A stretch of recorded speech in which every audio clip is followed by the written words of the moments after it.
आप सभी साथियों को जय श्री श्याम। दोस्तों, हम भक्ति आंदोलन का अध्ययन कर रहे हैं और भक्ति आंदोलन से संबंधित प्रमुख जो संत थे उनका हमने अध्ययन किया है, यानी 3 वीडियो अपलोड किए जा चुके हैं। इसके बाद आज हम भक्ति आंदोलन में ही चौथे वीडियो में या चौथा जो पार्ट है आपका, इस टॉपिक का चौथा जो पार्ट है, इसमें एक तो महाराष्ट्र में भक्ति संत या महाराष्ट्र में भक्ति आंदोलन उसकी चर्चा करेंगे और एक हम यहाँ शुरुआत करेंगे सिख गुरु। सिख धर्म के 10 गुरु हुए हैं, लेकिन 10 गुरु हम एक साथ नहीं पढ़ सकते, तो आज के वीडियो में कोशिश करेंगे 3 से 4 सिख गुरुओं का अध्ययन करें। उसके बाद अगले और लास्ट वीडियो में हम सिख गुरुओं का जो बचे हुए हैं उनका अध्ययन करेंगे। तो आज का हमारा जो पार्ट होगा वो होगा एक तो महाराष्ट्र में भक्ति आंदोलन और एक सिख धर्म से संबंधित जो गुरु हैं उनका अध्ययन करेंगे। और इस चैप्टर के बाद अगला जो चैप्टर होगा वो होगा सूफ़ी आंदोलन या जो सूफ़ी संत हैं उनके बारे में चर्चा करेंगे। कौन कौन से संप्रदाय प्रचलित हैं, भारत में कौन से संप्रदाय का संस्थापक कौन था, वो हम आगे जब चैप्टर आएगा वहाँ चर्चा करेंगे। तो आइए भक्ति आंदोलन में हम अगला बिंदु लेते हैं, महाराष्ट्र में भक्ति आंदोलन। महाराष्ट्र में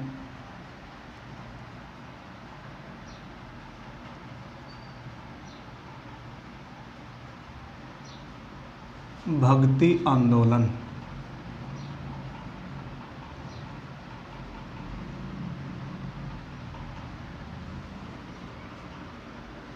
अगला जो बिंदु है भक्ति आंदोलन का वो है महाराष्ट्र में भक्ति आंदोलन। और महाराष्ट्र में भक्ति आंदोलन का प्रमुख केंद्र है पंढरपुर। भक्ति आंदोलन का प्रमुख केंद्र कौन सा था? पंढरपुर। और यहाँ विठोबा जी का प्रसिद्ध मंदिर है, विठोबा जी का प्रसिद्ध मंदिर। और इन विठोबा जी को श्री कृष्ण का अवतार माना जाता है, विठोबा जी को श्री कृष्ण का अवतार माना जाता है। और महाराष्ट्र में भक्ति से संबंधित 2 संप्रदाय प्रचलित थे, बरकरी और धरकरी। बरकरी और धरकरी, तो इनसे संबंधित जो भी महत्वपूर्ण बातें हैं हम उन सभी का अध्ययन करते हैं। तो आइए महाराष्ट्र में भक्ति आंदोलन की यदि हम बात करें तो प्रमुख केंद्र महाराष्ट्र में भक्ति आंदोलन से संबंधित प्रमुख जो केंद्र है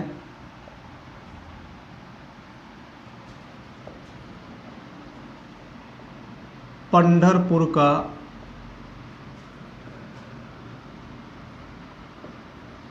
विठोबा मंदिर।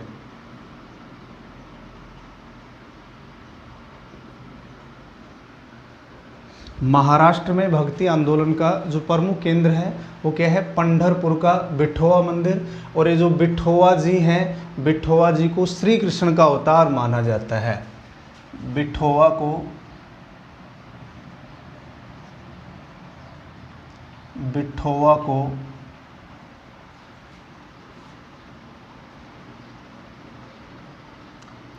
श्री कृष्ण का अवतार माना जाता है। तो महाराष्ट्र में 2 क्वेश्चन तो आपके यही हो गए कि महाराष्ट्र में भक्ति आंदोलन का प्रमुख केंद्र कौन सा है? पंढरपुर। और कौन सा मंदिर है? विठोबा मंदिर।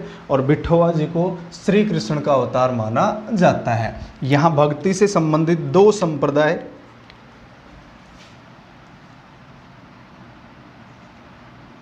दो मत अथवा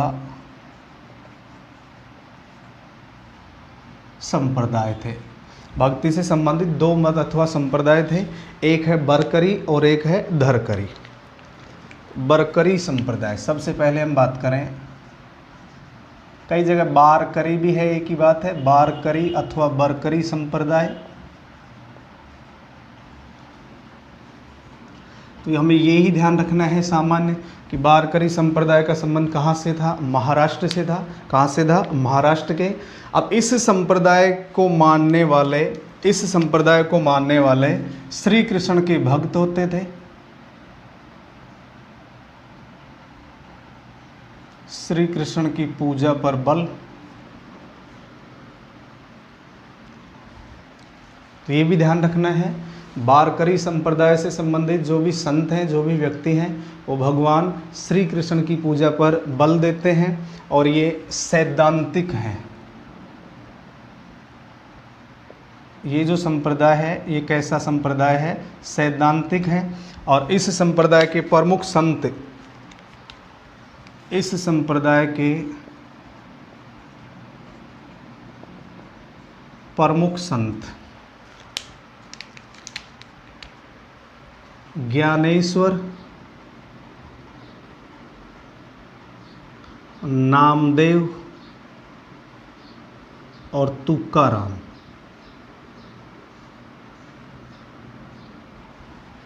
इस संप्रदाय के प्रमुख संत कौन कौन से हैं? ज्ञानेश्वर, नामदेव, तुकाराम। इन तीनों को त्रिमूर्ति कहा जाता है। महाराष्ट्र में भक्ति आंदोलन की त्रिमूर्ति किनको कहा जाता है? ज्ञानेश्वर, नामदेव और तुकाराम को। ज्ञानेश्वर, नामदेव और तुकाराम को। तो एक तो संप्रदाय होगा आपका वारकरी और दूसरा है धरकरी।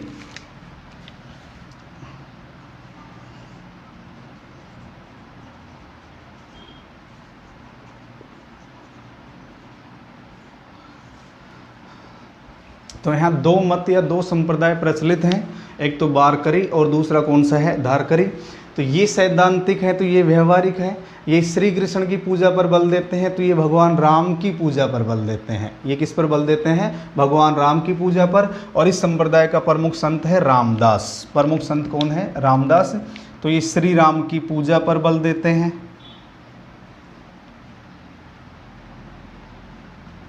या श्री राम की पूजा करते हैं।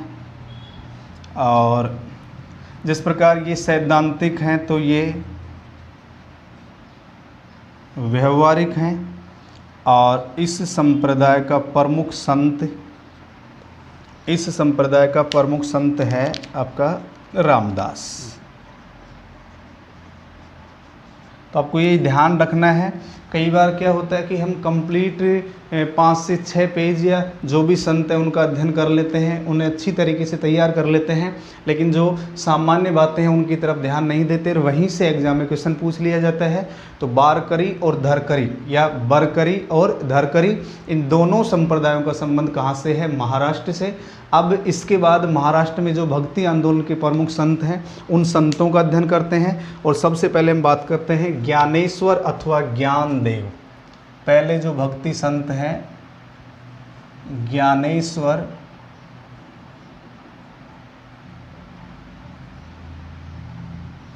अथवा ज्ञानदेव।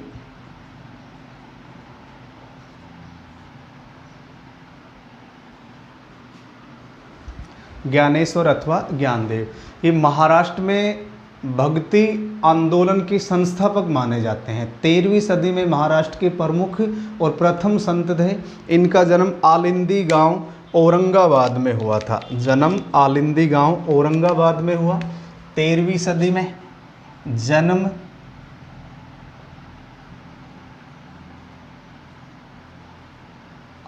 आलिंदी गांव औरंगाबाद।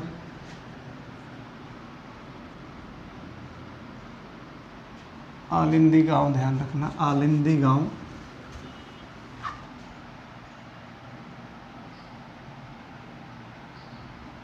तेरहवीं सदी में। तो एक तो ये महाराष्ट्र में भक्ति आंदोलन के संस्थापक थे। महाराष्ट्र में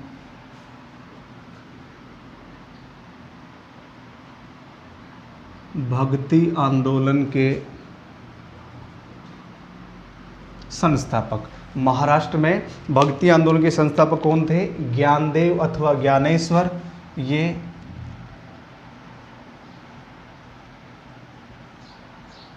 तेरहवीं सदी के प्रमुख एवं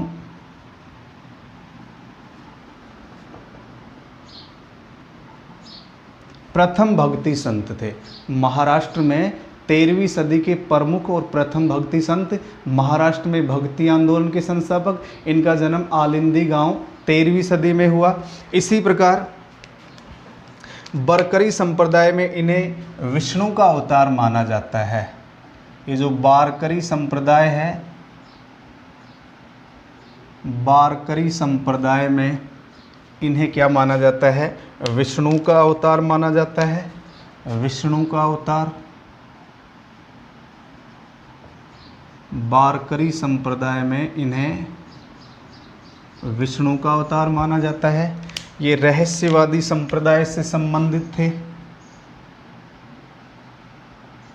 रहस्यवादी संप्रदाय से संबंधित थे ये, यानी ज्ञानेश्वर अथवा ज्ञानदेव रहस्यवादी संप्रदाय से संबंधित थे। इसी प्रकार देवगिरी के शासकों का इन्हें संरक्षण प्राप्त हुआ। देवगिरी के राजाओं का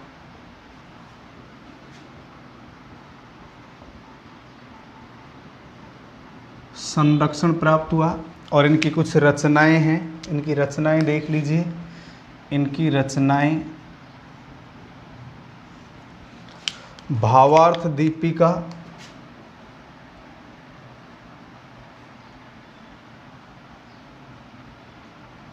अमृतानुभव,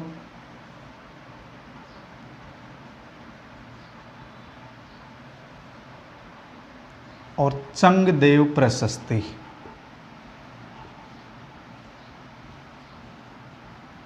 चंगदेव प्रशस्ति, ये इनकी रचनाएं हैं।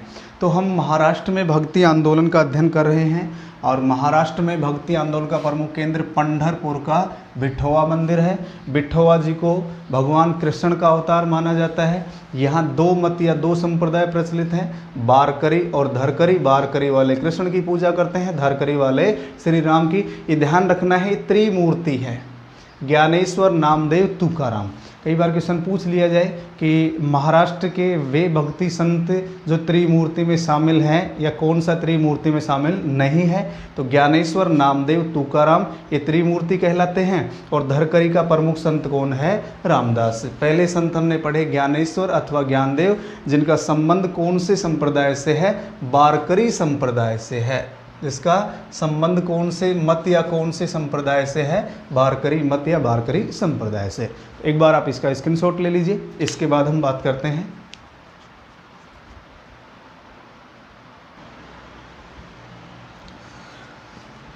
इसके बाद देखिए दोस्तों, अब हम बात करते हैं संत नामदेव। संत नामदेव जी जो दर्जी समुदाय थे, दर्जी समुदाय से संबंधित थे और इनका जन्म सतारा महाराष्ट्र में हुआ था। ये पहले डाकू थे, डाकू से संत बने थे। प्रारंभ में ये डाकू थे, डाकू से संत बने। विठोवा जी के भक्त थे और इन्होंने ब्रह्मा जी की उपासना पर बल दिया था। इनका एक प्रसिद्ध वाक्य है, इनका एक वाक्य प्रसिद्ध है। इन्होंने कहा था कि एक पत्थर की पूजा होती है और एक पत्थर पैरों में पड़ा रहता है। यदि एक पत्थर में भगवान है तो सभी में भगवान है। एक पत्थर की पूजा होती है, एक पैरों में पड़ा रहता है, एक में यदि भगवान है तो सभी में भगवान है। इनका प्रसिद्ध वाक्य है।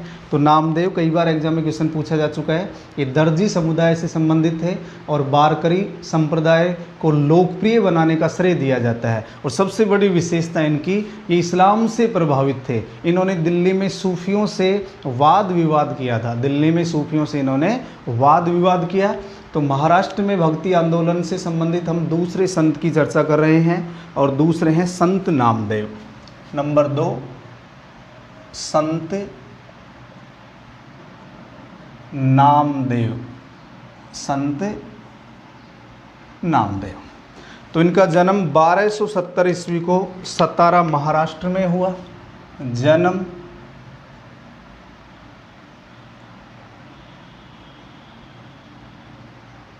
सतारा महाराष्ट्र में हुआ। इसी प्रकार ये दर्जी समुदाय से थे।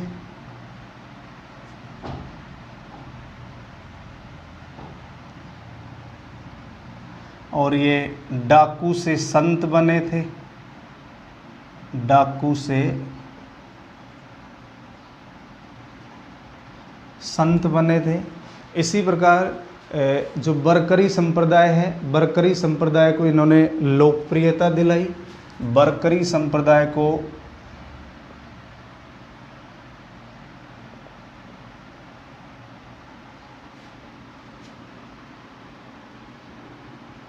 लोकप्रियता दिलाई। इन्होंने बरकरी संप्रदाय को लोकप्रियता दिलाई। इसी प्रकार इस सगुण ब्रह्मा की उपासना पर बल दिया, उपासना पर बल दिया।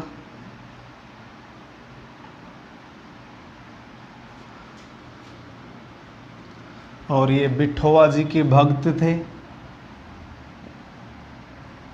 या विठोबा जी की पूजा करते थे।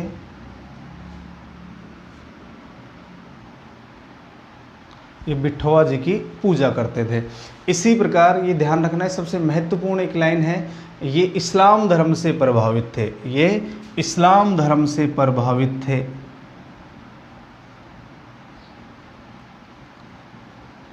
इस्लाम धर्म से प्रभावित थे।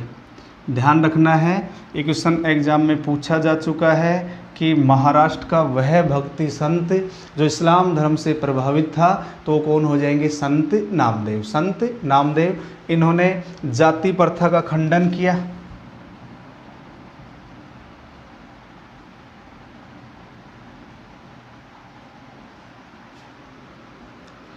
जाति प्रथा का खंडन किया, हरि नाम से ईश्वर की उपासना का उपदेश दिया, हरि नाम से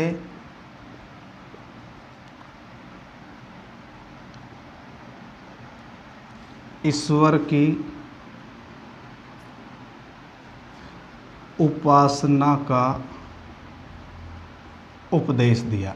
इन्होंने हरि नाम से ईश्वर की उपासना का उपदेश दिया। इसी प्रकार दिल्ली में सूफी संतों से वाद विवाद किया था। इन्होंने दिल्ली में सूफी संतों से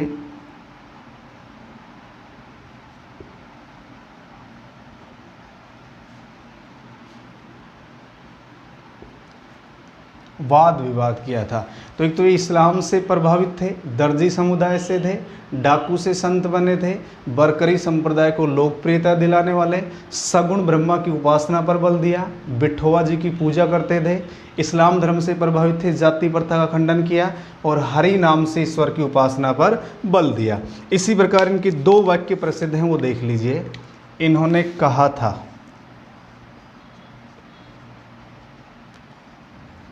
इन्होंने कहा था,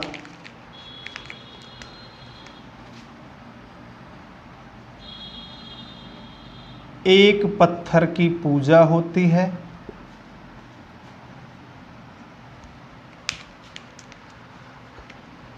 दूसरा पैरों में पड़ा रहता है। यदि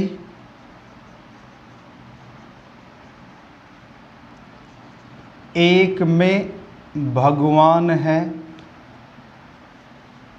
तो सभी में भगवान है।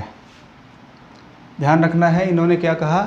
एक पत्थर की पूजा होती है, दूसरा पैरों में पड़ा रहता है, यदि एक में भगवान है तो सभी में भगवान है। इन्होंने कहा था, हिंदू अंधा है व मुसलमान काना। इनका एक वाक्य और प्रसिद्ध है,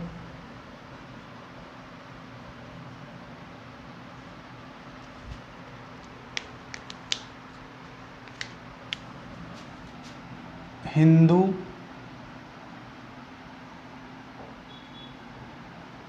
अंधा है तो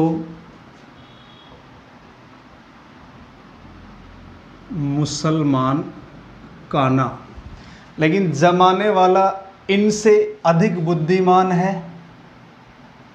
जमाने वाला इनसे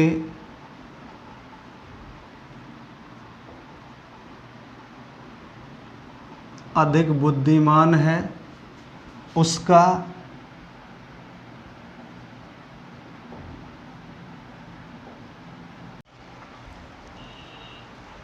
इसके बाद देखिए दोस्तों, अगले जो भक्ति संत हैं वो हैं संत तुकाराम। संत तुकाराम,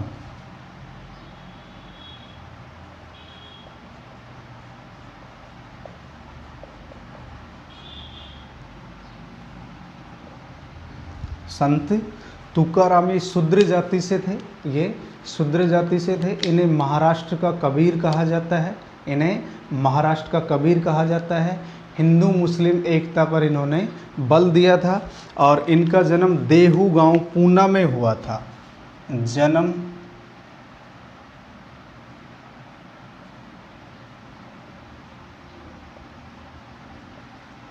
पूना महाराष्ट्र में, इनका जन्म देहू गांव पूना महाराष्ट्र में हुआ। इन्हें महाराष्ट्र का कबीर कहा जाता है। ये शूद्र जाति से थे, ये शूद्र जाति से थे। महाराष्ट्र का कबीर कहा जाता है।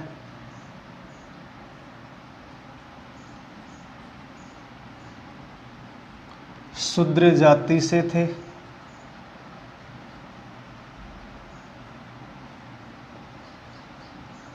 इन्होंने हिंदू मुस्लिम एकता पर बल दिया।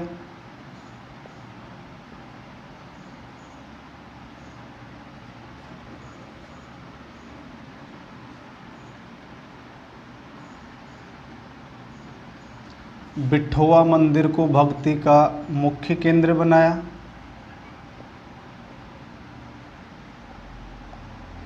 भक्ति का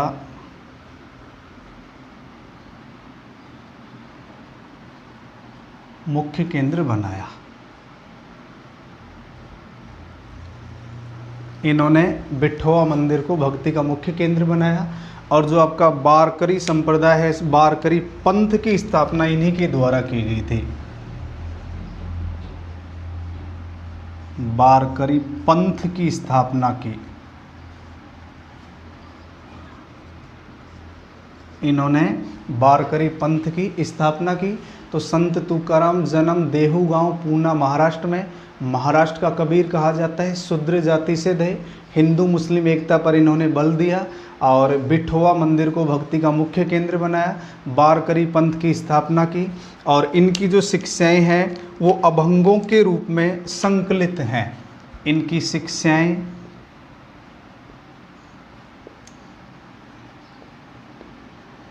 अभंगों के रूप में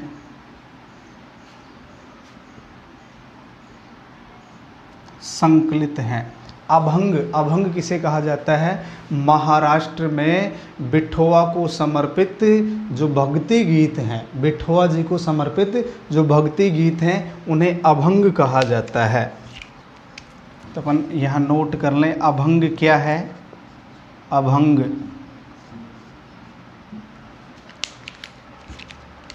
महाराष्ट्र में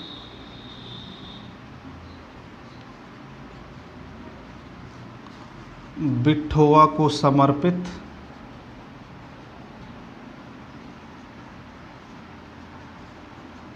भक्ति गीत। अभंग क्या है? महाराष्ट्र में बिठोवा जी को समर्पित जो भक्ति गीत हैं उन्हें अभंग कहा जाता है। तो संत तुकाराम महाराष्ट्र का कबीर और शूद्र जाति से थे। कौन सी जाति से थे? शूद्र जाति से थे और वारकरी पंथ की इन्होंने स्थापना की थी। इसके बाद अगले संत की हम बात करें, संत एकनाथ। संत एकनाथ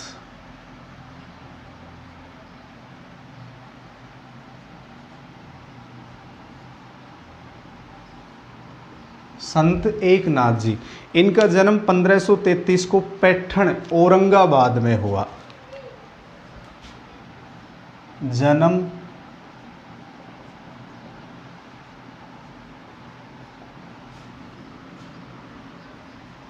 पैठण औरंगाबाद में। इन्हें महाराष्ट्र का तुलसीदास कहा जाता है। महाराष्ट्र का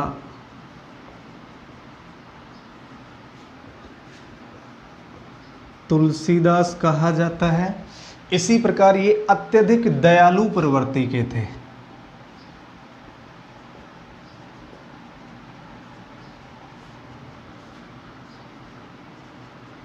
अत्यधिक दयालु प्रवृत्ति के थे। यानी एक बार गोदावरी का पवित्र जल भगवान की पूजा के लिए लाया गया था, लेकिन इन्होंने उस जल को एक गधे को पिला दिया जो मरणासन अवस्था में था, यानी वो गधा मर रहा था, इसीलिए उस पानी को भगवान पर न अर्पित करके गधे को पिला दिया। इसलिए कहा जाता है कि अत्यधिक दयालु प्रवृत्ति के थे, अत्यधिक दयालु प्रवृत्ति के थे। इसी प्रकार प्रतिदिन कीर्तन करना, प्रतिदिन कीर्तन करना इनकी दिनचर्या थी। प्रतिदिन कीर्तन करना इनकी दिनचर्या थी। इन्होंने भगवत गीता पर टीका लिखी।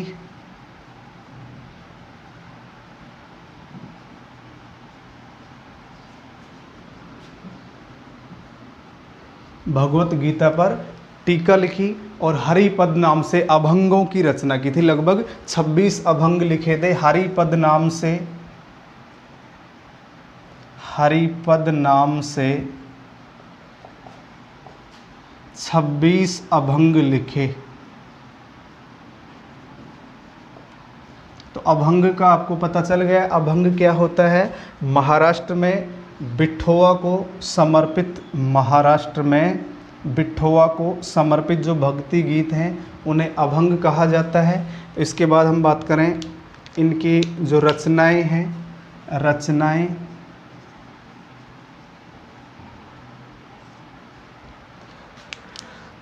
आनंद लहरी, रुक्मणी स्वयंवर,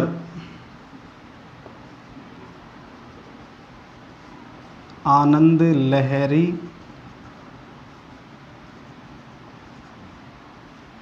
रुक्मणी स्वयंवर, इनकी रचनाएं कौन कौन सी हैं? आनंद लहरी, रुक्मणी स्वयंवर और भावार्थ रामायण।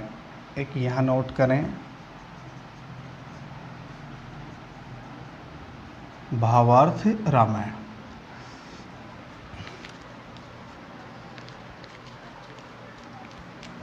इन्होंने भगवान की पूजा के लिए लाए गए गोदावरी के पवित्र जल को उस गधे को पिला दिया जो मर रहा था, जो मर रहा था। इतने दयालु प्रवृत्ति के व्यक्ति थे। तो इन्होंने भगवान की पूजा के लिए गोदावरी नदी से जो जल लाया गया उस जल को भगवान पर अर्पित न करके उस गधे को पिला दिया जो गधा मर रहा था, जो गधा मर रहा था। इसी प्रकार इन्होंने कहा था,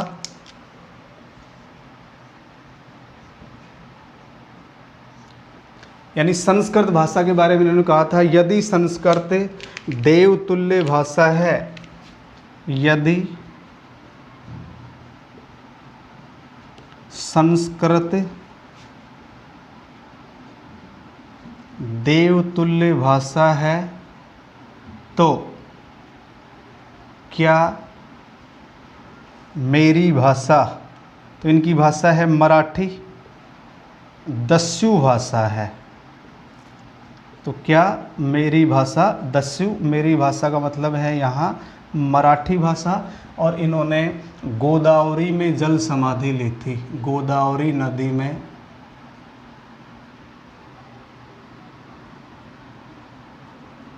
जल समाधि ली थी। तो ये हो गए संत तुकाराम। शूद्र जाति से थे और बरकरी पंथ के संस्थापक कौन माने जाते हैं? संत तुकाराम एकनाथ जी। इनका जन्म पैठण औरंगाबाद में। इन्हें महाराष्ट्र का तुलसीदास कहा जाता है। अत्यधिक दयालु प्रवृत्ति के थे, अत्यधिक दयालु प्रवृत्ति के थे।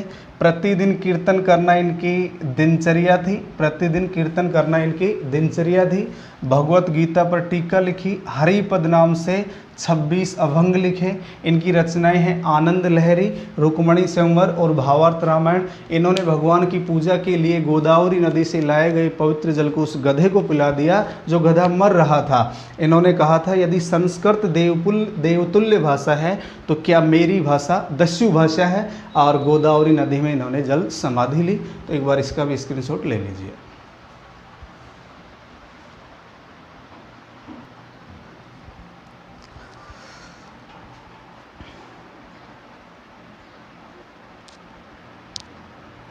इसके बाद देखिए दोस्तों, महाराष्ट्र में अंतिम भक्ति संत की बात करें हम, समर्थ गुरु रामदास, जो शिवाजी के समकालीन थे, शिवाजी के आध्यात्मिक गुरु थे, और उनकी प्रसिद्ध रचना है दासबोध। प्रसिद्ध रचना कौन सी है उनकी? दासबोध। तो आइए हम अंतिम संत की बात करें, समर्थ गुरु रामदास।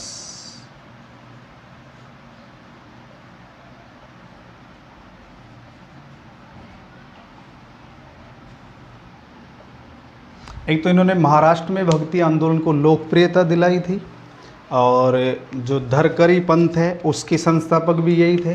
तो जन्म 1608 ईस्वी में हुआ।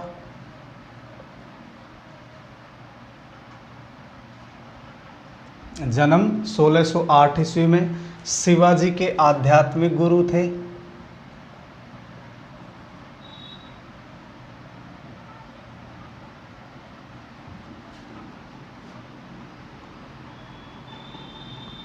आध्यात्मिक गुरु। आपको एक लाइन और ध्यान रखनी है, नोट।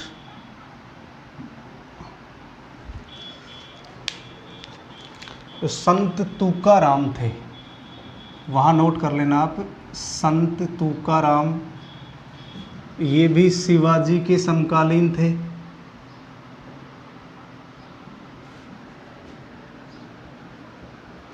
और संत तुकाराम ने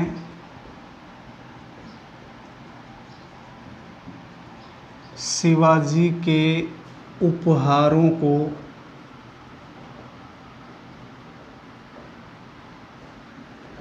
लेने से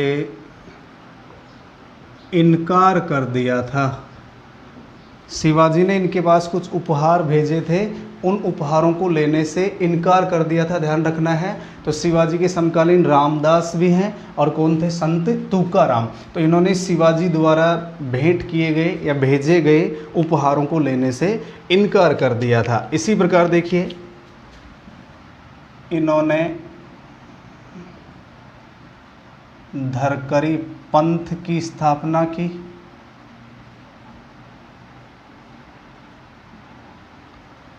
धरकरी पंथ की स्थापना की।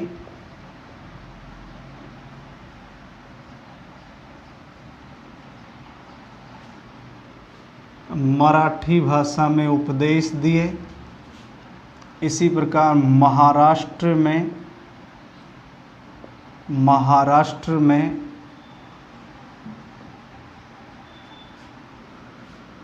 भक्ति आंदोलन को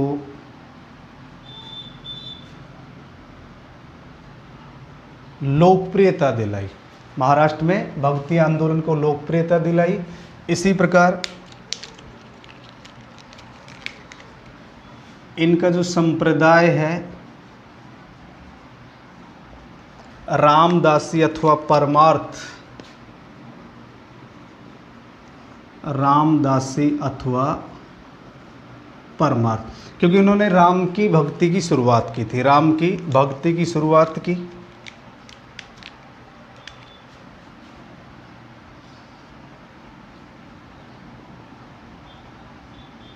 राम की भक्ति की इन्होंने शुरुआत की। इनकी प्रसिद्ध रचना है दासबोध। इनकी प्रसिद्ध रचना है दासबोध।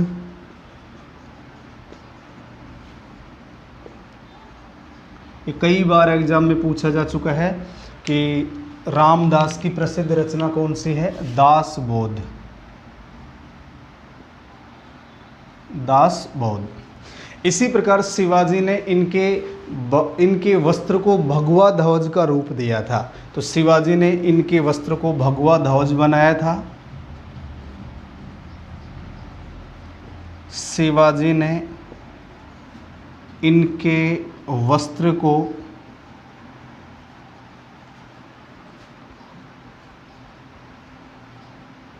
भगवा ध्वज बनाया था। शिवाजी ने इनके वस्त्र को भगवा ध्वज बनाया।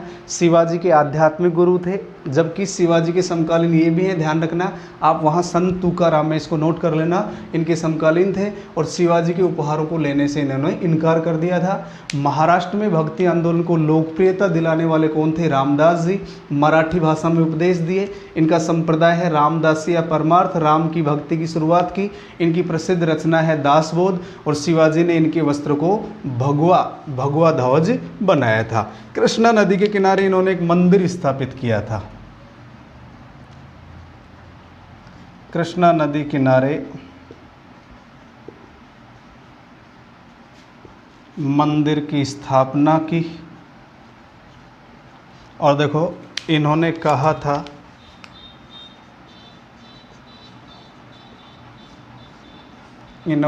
था नंबर 1, माँ एवं मातृभूमि स्वर्ग से बेहतर हैं।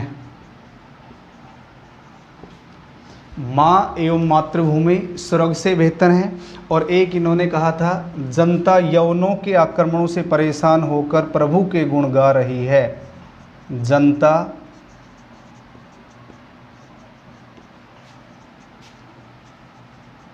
यवनों के आक्रमणों से परेशान होकर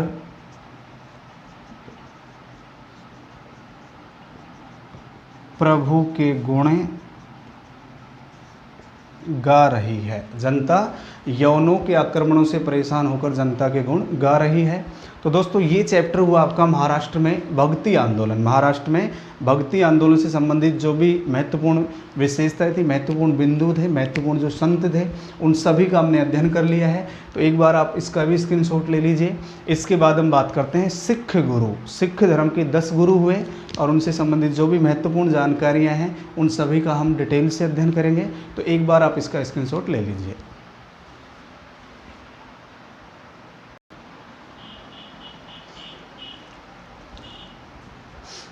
इसके बाद देखिए दोस्तों, अब हम बात करते हैं सिख गुरु। सिख धर्म के जो गुरु हैं, पहले हम शॉर्ट में पढ़ लेते हैं 10 के 10 गुरु, उनकी एक एक दो दो जो विशेषताएं हैं उनका अध्ययन कर लेते हैं। उसके बाद हम इनको विस्तृत अध्ययन करेंगे, इनका डिटेल से अध्ययन करेंगे। तो अब हम बात कर लेते हैं सिख गुरु। सिख गुरु तो पहले जो सिख गुरु हैं वो हैं गुरु नानक। नंबर 1 पे यदि हम बात करें,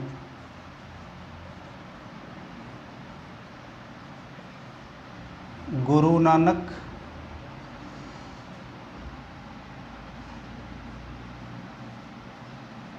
(1469 से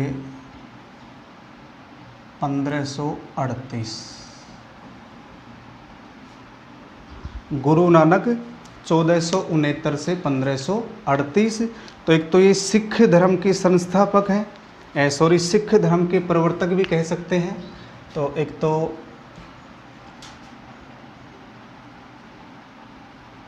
सिख धर्म के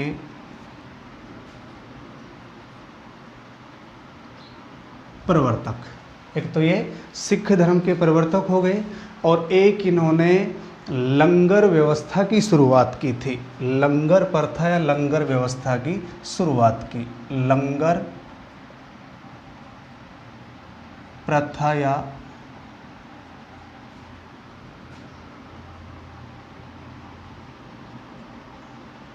व्यवस्था की शुरुआत की। अभी केवल हम छोटे छोटे जो बिंदु हैं, एक एक दो दो महत्वपूर्ण लाइनें हैं, उन्हीं का अध्ययन कर रहे हैं। इनका हम अलग से डिटेल से अध्ययन करेंगे। गुरु नानक के बाद है गुरु अंगद।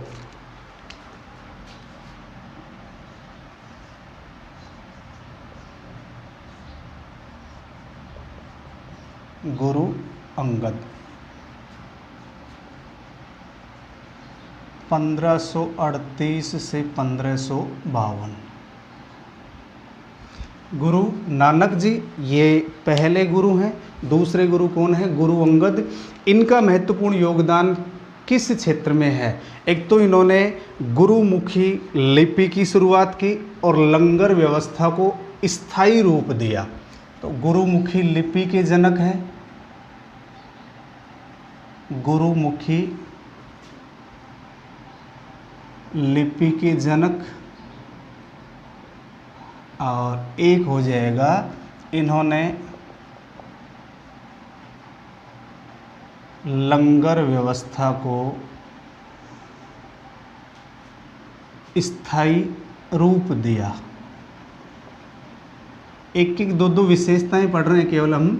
तो दूसरे जो गुरु हैं वो हैं गुरु अंगद, 1538 से 52, गुरुमुखी लिपि के जनक हैं और इन्होंने लंगर व्यवस्था को स्थायी रूप दिया। तीसरे हैं अमरदास, तीसरे गुरु हैं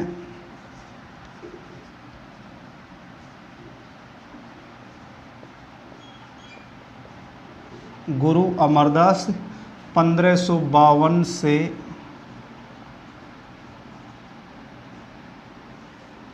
1574। तो तीसरे गुरु कौन से हैं? अमरदास, 1552 से 1574। इन्होंने 22 गद्दियाँ स्थापित की।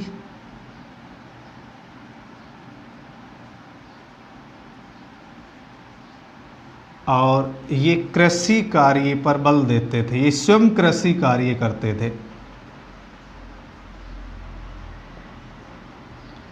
ये स्वयं कृषि कार्य करते थे। तो पहले गुरु गुरु नानक, दूसरे गुरु अंगद, तीसरे हो गए गुरु अमरदास, चौथे हैं रामदास।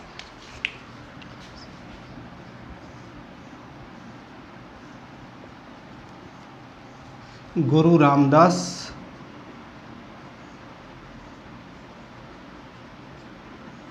ये 1574 से 1581।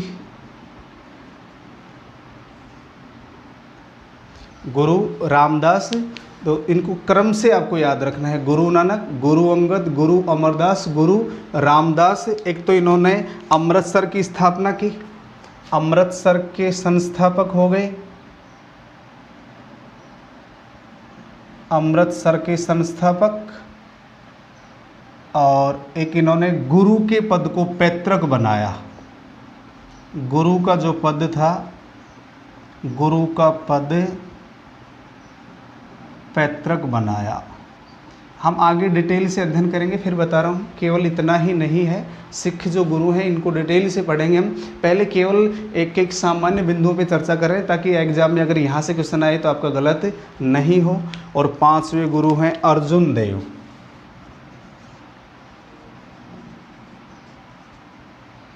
पांचवें गुरु कौन है? अर्जुन देव। और ये हैं 1581 से 1606। 1581 से 1606। तो अर्जुन देव की यदि हम बात करें, स्वर्ण मंदिर के संस्थापक, ये स्वर्ण मंदिर की स्थापना की और आदि ग्रंथ का संकलन किया। स्वर्ण मंदिर के संस्थापक, स्वर्ण मंदिर की स्थापना और आदि ग्रंथ का संकलन किया, आदि ग्रंथ का संकलन किया गया। तो ये एक एक दो दो लाइनें हैं। जैसे गुरु नानक सिख धर्म के प्रवर्तक हो गए, लंगर प्रथा व्यवस्था की शुरुआत कर दी इन्होंने। गुरु अंगद गुरुमुखी लिपि के जनक, लंगर व्यवस्था को स्थायी बनाया। अमरदास ने 22 गद्दियाँ स्थापित की, ये कृषि कार्य करते थे। गुरु रामदास अमृतसर के संस्थापक, गुरु का पद इन्होंने पैतृक बनाया। अर्जुन देव 1581 से 1606 स्वर्ण मंदिर की स्थापना की और आदि ग्रंथ का इनके द्वारा संकलन किया गया। इसके बाद है हरगोविंद।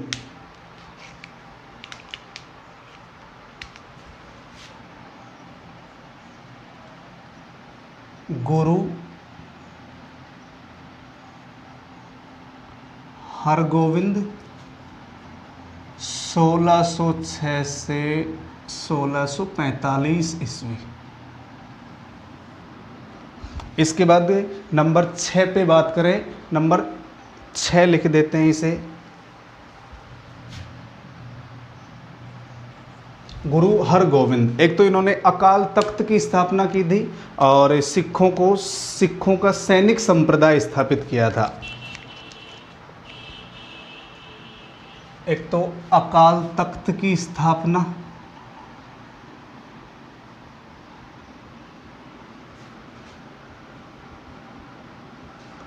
और सिखों के लिए सैनिक संप्रदाय बनाया। सिखों के लिए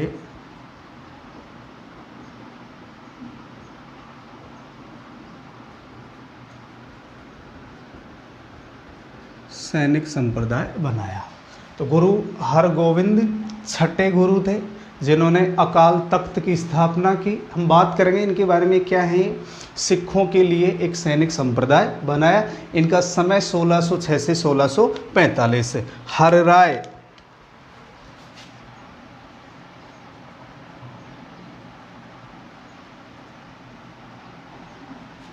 1645 से 1661। इसके बाद है गुरु हर राय। 7 नंबर पे कौन से गुरु आते हैं? छठे पे हरगोविंद, 7वें नंबर पे आते हैं हर राय।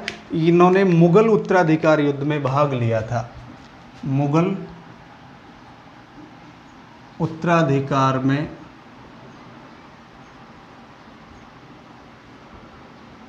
भाग लिया था, यानी इन्होंने दारा सिखों को शरण दी थी। वो आगे बात करेंगे।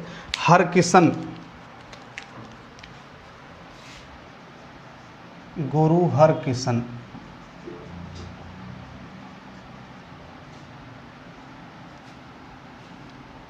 ये 1661 से 1664 ईस्वी।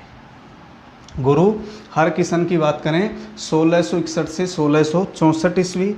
एक तो ये सबसे कम आयु के गुरु थे, सबसे कम आयु के गुरु, सबसे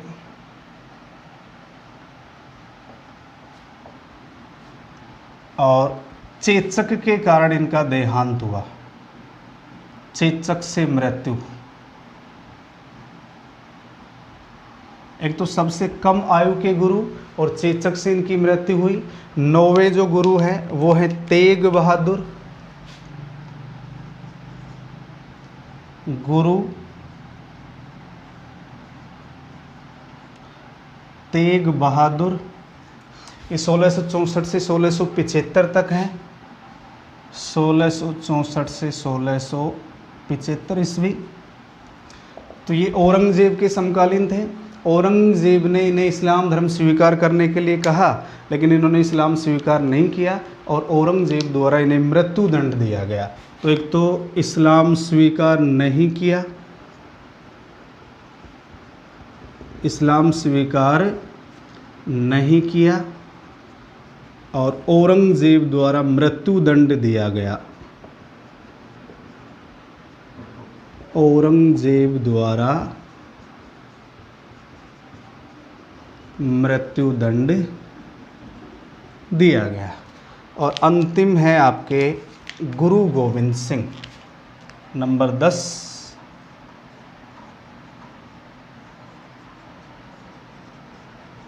गुरु गोविंद सिंह 1675 से 1708।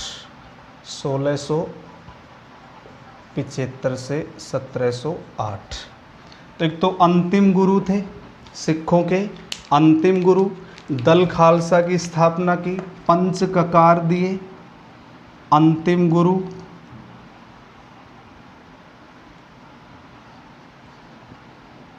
दल खालसा की स्थापना की।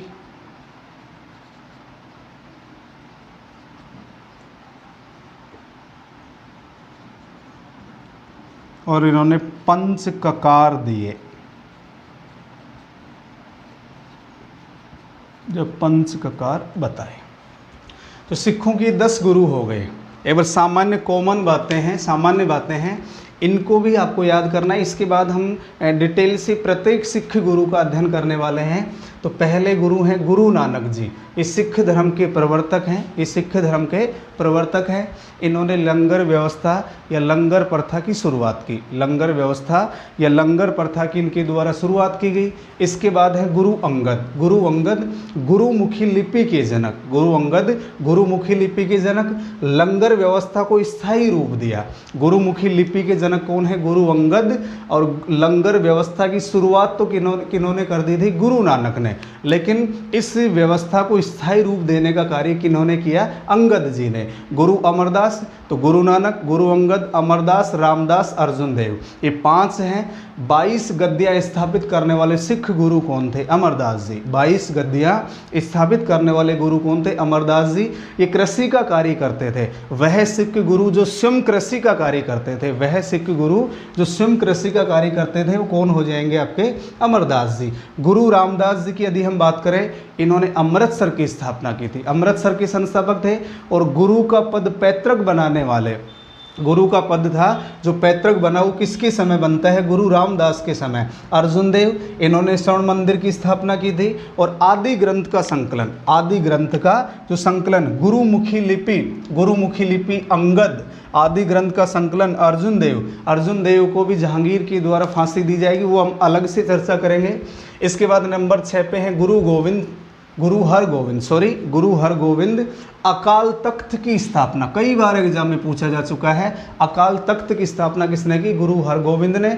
और सिखों के लिए सैनिक संप्रदाय भी सबसे पहले किसने बनाया था? यद्यपि सर्वाधिक रूप से सैनिक संगठन बनेगा अंतिम गुरु गोविंद सिंह के समय, लेकिन इसकी शुरुआत किसने कर दी थी? गुरु हरगोविंद ने। इसके बाद है गुरु हर राय, मुगल उत्तराधिकार में भाग लिया और इन्होंने दारा सिखों की सहायता की थी। दारा सिखों को शरण दी गई थी, इनके द्वारा दारा सिखों को शरण दी गई थी। गुरु हरकिशन, सबसे कम आयु के गुरु, और चेचक के कारण इनका देहांत हुआ। और सबसे कम समय तक गद्दी पर बैठे, अपन ये भी कह सकते हैं सबसे कम समय तक ये गद्दी पर बैठते हैं, गुरु तेग बहादुर। इस्लाम स्वीकार नहीं किया था, ये 9वें गुरु थे। औरंगजेब ने इन्हें इस्लाम स्वीकार करने के लिए बाध्य किया, इन्होंने इस्लाम धर्म स्वीकार नहीं किया। इसीलिए दिल्ली में 1675 में इन्हें फांसी दी गई थी, मृत्युदंड दिया गया था। वो आगे हम चर्चा करेंगे। और अंतिम जो गुरु हैं वो गुरु गोविंद सिंह, 1675 से 1708, ये अंतिम गुरु थे। दल खालसा की स्थापना की और पंच ककार बताए। तो दोस्तों, ये इस वीडियो में हम सिख गुरुओं से संबंधित भी जो महत्वपूर्ण बिंदु थे उनके बारे में चर्चा कर रहे हैं। और इसके बाद हम बात करते हैं पहले जो गुरु हैं गुरु नानक से संबंधित कुछ महत्वपूर्ण बातें हैं, उनका हम थोड़ा सा अध्ययन आज कर लेते हैं। उसके बाद अगले वीडियो में इसे कंप्लीट रूप से पढ़ लेंगे। तो एक बार इसका स्क्रीनशॉट ले लीजिए।